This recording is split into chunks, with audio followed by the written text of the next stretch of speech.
हरिः लोकाभिरामं रणरङ्गधीरं राजीवनेत्रं रघुवंशनाथं कारुण्यरूपं करुणाकरं तं श्रीरामचंद्रम शरणं प्रपदे। मानस प्रेमी श्री रामचरित मानस में भगवान के गुणगान वर्णन संग्राम में आपका स्वागत है। पूर्व भाग में बालकांड दोहा क्रमांक 319 से लेकर के 323 तक में आए भगवान के गुणगान का वर्णन सुना। अब आज दोहा क्रमांक 324 से लेकर के 325 तक में आए भगवान के गुणगान का वर्णन सुनेंगे। महाराज जनक जी श्री राम जी के चरणों को पखारने लगे। तब गोसाई जी वर्णन करते हुए कहते हैं कि महाराज जनक जी श्री रामचंद्र जी के चरणों को पखारने लगे तो उनका शरीर प्रेम से पुलकित हो गया। नगर और आकाश में होने वाले गान नगाड़े तथा जय जयकार की धुन चारों दिशाओं में उमड़ चली।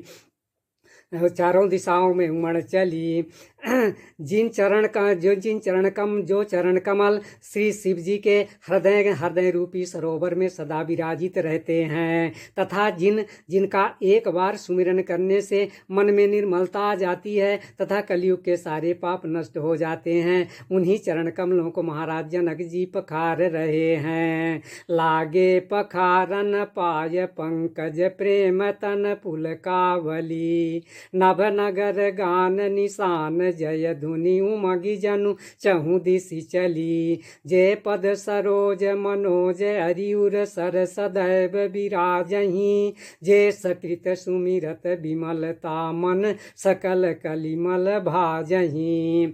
जिन चरण कमलों का स्पर्श पा करके ऋषि पत्नी अहिल्या जो कि पातक मई थी परम गति को प्राप्त हुई। जिन चरणों के मकरंद रस यानी गंगा जी को शिव जी अपने सिर पर धारण करते हैं तथा जिसे देवता लोग पवित्रता की सीमा बताते हैं।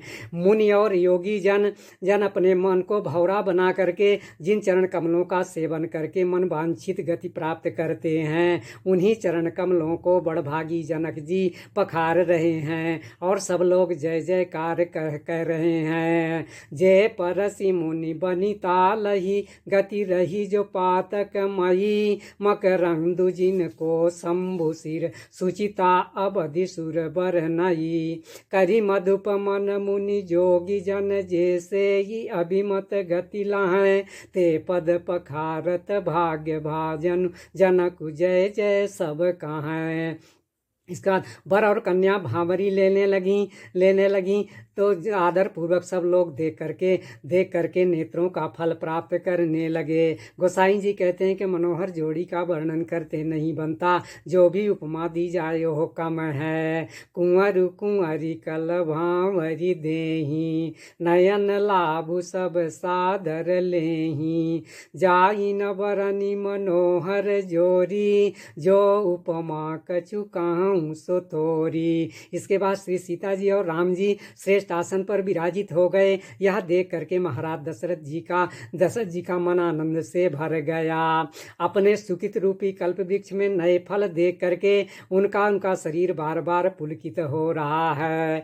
14वें भुवन में यह उत्साह भर गया कि यह उत्साह भर गया और सब कहने लगे कि श्री राम जी का विवाह हो गया। गोसाई जी कहते हैं यह आनंद बहुत बड़ा है और रसनायक है, भला वर्णन करके इसको कैसे पूर्ण किया जा सकता है। बैठे बरासन राम जानकी मुदित मन दशरथ भये तनु पुलक पुनि पुनि देखी अपने सुकित सुर तरु फल नये। भरी भुवन रहा उछाहु राम विबाहु भास बही कहा कहीं भांति बरनी सिराति रसनायक यहु आनंद महा। इस प्रकार से आज के वर्णन का ही विश्राम, आगे का वर्णन अगले भाग में सुनाया जाएगा। धन्यवाद।